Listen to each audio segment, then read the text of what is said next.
Hey everyone! The Samsung Galaxy A57 is shaping up to be a familiar yet carefully refined evolution of Samsung's mid-range formula, and with its full specifications and official images now appearing in China's TENAA database, the picture around this device has become much clearer. Rather than attempting a dramatic redesign, Samsung seems to be focusing on subtle improvements that enhance day-to-day usability while keeping the visual identity of the Galaxy A series intact. At first glance, the Galaxy A57 looks very much like its predecessor, and that is clearly intentional.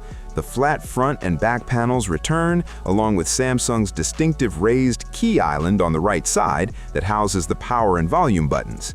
This design choice continues to make the phone instantly recognizable as a Samsung device, while also improving ergonomics by making the buttons easier to locate by touch.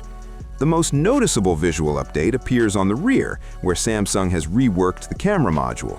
Instead of the simpler layout seen before, the A57 introduces a two-tiered design, with the camera lenses sitting inside a black pill-shaped insert that is framed by a thicker border matching the body color.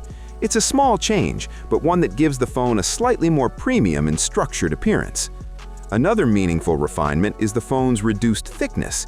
At just 6.9 mm, the Galaxy A57 is noticeably slimmer than its predecessor, which measured 7.4 mm.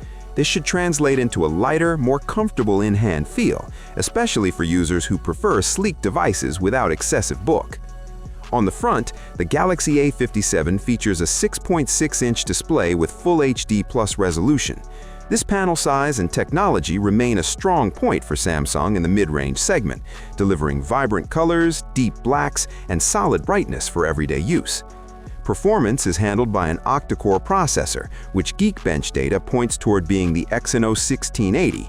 If accurate, this chipset should offer a noticeable step forward in efficiency and sustained performance compared to older mid-range Exynos chips.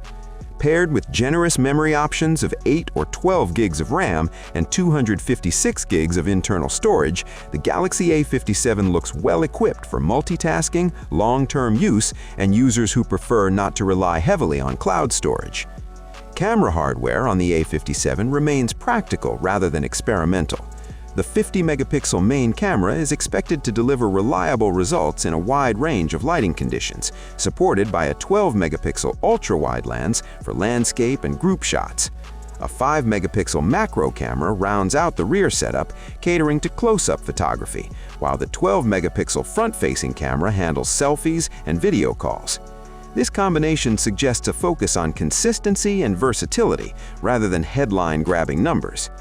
Battery life should once again be a strong point.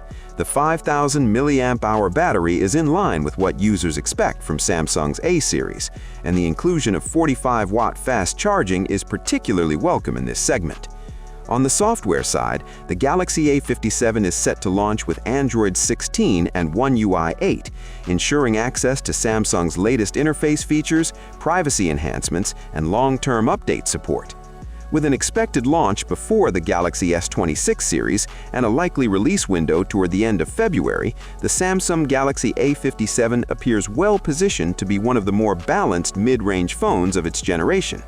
It doesn't try to reinvent the formula, but instead refines it with a slimmer design, updated internals, solid cameras, and modern software, making it an appealing option for users who want a dependable, modern Samsung smartphone without stepping into flagship pricing. Thanks for watching. Don't forget to subscribe to the channel. Have a nice day, and God bless you.